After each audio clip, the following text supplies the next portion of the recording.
Laju reaksi dapat dijelaskan berdasarkan teori tumbukan, di mana teori tumbukan suatu reaksi kimia hanya dapat berlangsung jika molekul-molekul reaktan saling bertumbukan dengan sejumlah energi yang cukup untuk bereaksi.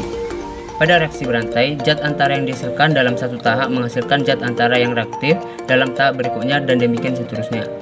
Zat antara yang berperan pada perempatan rantai disebut pembawa rantai. Dalam reaksi berantai, pembawa rantainya adalah radikal. Identitas jurnal pertama. Nama jurnal, Media Ilmu Keolahragaan Indonesia. Judul jurnal, Suplementasi Vitamin C dan E untuk menurunkan stres oksidatif setelah melakukan aktivitas fisik maksimal. Nama penulis, Yostan Alabola dan Danang Puspita. Tahun terbit 2019, ISSN 20886802, volume 9 nomor 2, halaman 32-37. Identitas jurnal kedua. Nama jurnal, Majalah Sains and Teknologi Dirgantara. Judul jurnal, Penentuan Tetapan Kecepatan dan Suhu Reaksi untuk memilih proses pembuatan butadiene atau Determination of Reaction Rate Constant and Temperature for Selection Butadiene Process. Nama penulis, Yostan Alabola dan Danang Puspita. Tahun terbit 2014, volume 9 nomor 1, halaman 35-42.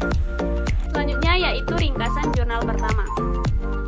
Aktivitas fisik maksimal atau AFM memicu ketidakseimbangan antara produksi radikal bebas dengan antioksidan dalam tubuh yang diketahui sebagai stres oksidatif.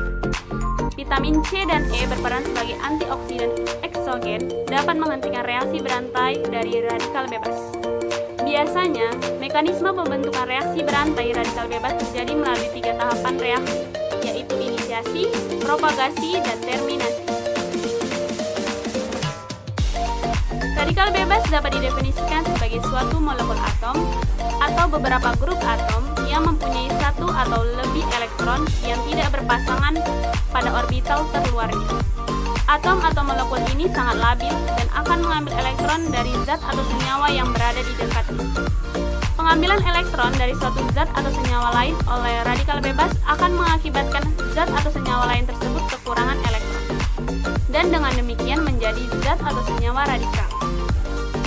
Demikian selanjutnya, reaksi ini akan terus berantai sampai produk akhir dapat dikeluarkan oleh tubuh. Pengambilan elektron oleh radikal bebas dapat disebut sebagai peristiwa oksidasi. Sifat radikal bebas yang mirip dengan oksidan terletak pada kecenderungannya untuk menarik elektron. Jadi sama halnya dengan oksidan, radikal bebas adalah penerima elektron. Itulah sebabnya dalam kepustakaan kedokteran, radikal bebas digolongkan dalam oksidan. Namun perlu diingat bahwa radikal bebas adalah oksidan, tetapi tidak setiap oksidan adalah radikal bebas. Radikal bebas lebih berbahaya dibanding dengan oksidan yang bukan radikal. Antioksidan adalah substansi yang diperlukan tubuh untuk menetralisir radikal bebas dan mencegah kerusakan yang ditimbulkan olehnya.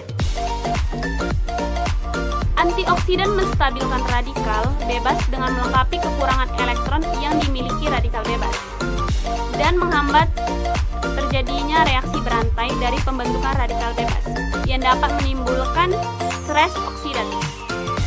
Stres oksidatif atau oxidative stress adalah ketidakseimbangan antara radikal bebas atau prooksidan dan antioksidan yang dipicu oleh dua kondisi, yaitu kurangnya antioksidan dan kelebihan produksi radikal bebas. Nah, seperti yang kita ketahui, radikal bebas memiliki banyak dampak buruk bagi kesehatan. Untuk itu diperlukan antioksidan, seperti vitamin C dan vitamin E. Vitamin C dan vitamin E sebagai antioksidan dapat menghentikan reaksi berantai radikal bebas. Awalnya, vitamin E akan menangkap radikal bebas. Kemudian vitamin E berubah menjadi vitamin E yang radikal, sehingga memerlukan pertolongan vitamin C. Vitamin C bersama-sama dengan vitamin E dapat menghambat reaksi oksidasi dengan mengikat vitamin E yang radikal yang terbentuk pada proses pemutusan reaksi radikal bebas oleh vitamin E menjadi vitamin E bebas, sehingga berfungsi kembali sebagai antioksidan. Dengan mekanisme kerja yang berbeda tersebut, jika kedua vitamin ini digunakan, akan dapat menghambat aktivitas dari radikal bebas. Aktivitas fisik maksimal dapat memicu terjadinya ketidakseimbangan produksi radikal bebas dan sistem pertahanan antioksidan tubuh. Hal ini dikenal sebagai stres oksidatif. Jurnal yang kami review mencari tahu pengaruh pemberian vitamin C dan E terhadap stres oksidatif dengan aktivitas fisik maksimal. Sampel penelitian yang digunakan yaitu 30 tikus putih jantan jenis Galurwistar yang dibagi dalam 5 kelompok dan dalam jangka waktu 14 hari serta 4 perlakuan berbeda. Nah, berdasarkan penelitian didapatkan hasil kadar MDA secara signifikan menurunkan tingkat stres oksidatif dengan P lebih kecil dari 0,05.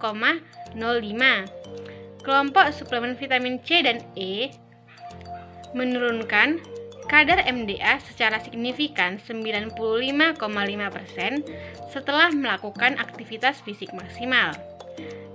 Kesimpulan dari penelitian tersebut, suplemen vitamin C dan E menurunkan tingkat stres oksidatif setelah melakukan aktivitas fisik maksimal. Konsumsi vitamin C dan E disarankan ketika tubuh mengalami stres oksidatif. Nah, berdasarkan pemaparan sebelumnya, dapat kita ketahui bahwa antioksidan berfungsi sebagai penghambat reaksi berantai radikal bebas. Nah, kita lihat pada gambar ada molekul stabil, radikal bebas, dan antioksidan. Apabila tidak ada antioksidan, maka radikal bebas mengambil atom dari molekul yang stabil, kemudian molekul stabil itu akan menjadi radikal bebas. Hal itu akan terus-menerus terjadi. Dengan adanya antioksidan, maka antioksidan memberikan atomnya ke radikal bebas sehingga radikal bebas tersebut menjadi netral, sehingga menghambat pembentukan radikal bebas lainnya. Nah, berdasarkan semua pemaparan tersebut, kita dapat mengetahui pentingnya antioksidan bagi tubuh kita.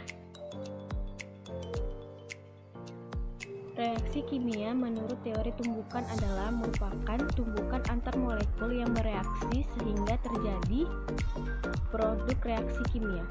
Terjadi reaksi jika memenuhi jumlah energi yang dibutuhkan yang disebut dengan energi aktivitas. Menurut Arrhenius, terjadinya reaksi kimia yang dikarenakan frekuensi tumbukan yang diperlukan dan energi aktivitas yang dibutuhkan. Apabila terjadi reaksi kimia A ditambah B menghasilkan produk, maka akan berkurangnya kecepatan A atau B terhadap waktu. Kecepatan reaksi adalah fungsi ketetapan kecepatan reaksi dengan konsentrasi reaktannya.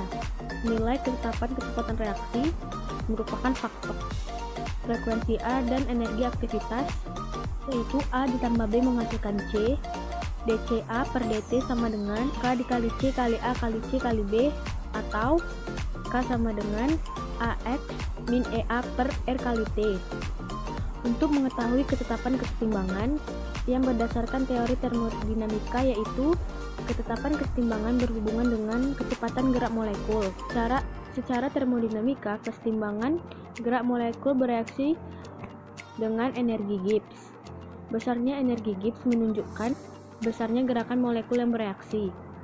Semakin besar energi Gibbs, maka reaksi kimia yang dibutuhkan energi tambahan karena gerak molekul yang lambat.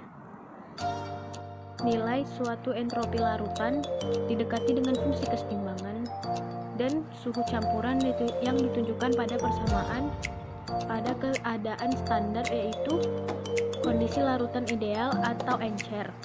Maka jarak antara molekul cukup jauh dan teratur sehingga nilai delta SO sama dengan 0, sehingga nilai delta GO sama dengan delta HO.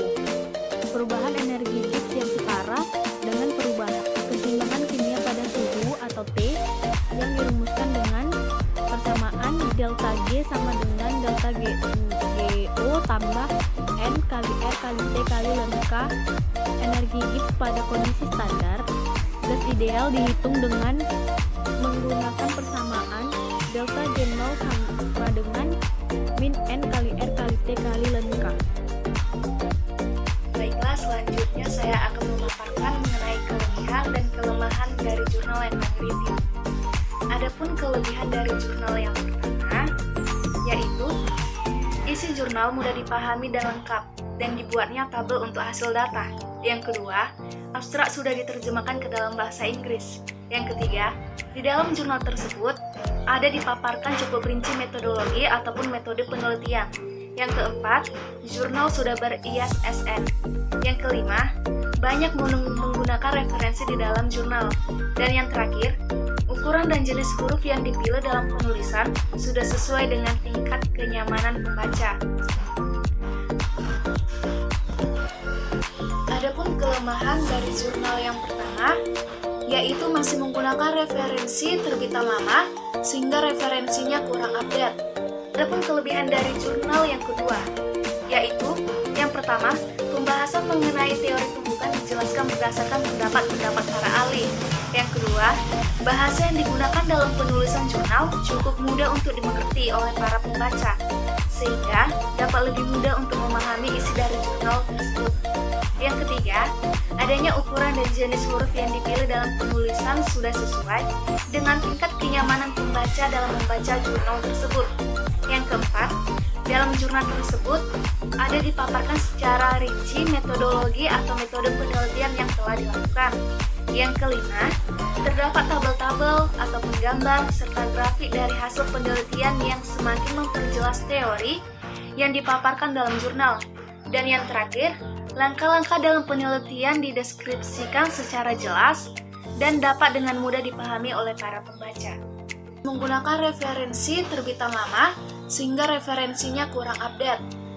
Dan adapun kelemahan pada jurnal yang kedua, yaitu dalam penulisan artikel terdapat kesalahan kata dan ada beberapa kata yang membajir seperti teori tumbukan adalah merupakan, sehingga pembaca kurang mengerti apa yang dijelaskan dalam penulisan. Dan yang kedua, di mana referensi yang digunakan dalam penelitian ini kurang update karena mulai dari tahun 1955 hingga 2009 menjadi referensi. Adapun kesimpulan yang kami peroleh dari hasil review jurnal kelompok kami yaitu bahwa reaksi kimia menurut teori tumbukan merupakan suatu tumbukan antar molekul yang bereaksi sehingga terjadi produk reaksi kimia. Tumbukan antar molekul akan terjadi reaksi jika memenuhi jumlah energi yang dibutuhkan yang disebut dengan energi aktivasi. Radikal bebas dapat didefinisikan sebagai suatu molekul atom atau beberapa grup atom yang memiliki satu atau lebih elektron yang tidak berpasangan pada orbital keluarnya. Atom-atom molekul ini sangat labil dan akan mengambil elektron dari zat ataupun senyawa yang berada di dekatnya. Demikian selanjutnya, reaksi ini akan terus berantai. Antioksidan berfungsi dalam menghambat terjadinya reaksi berantai.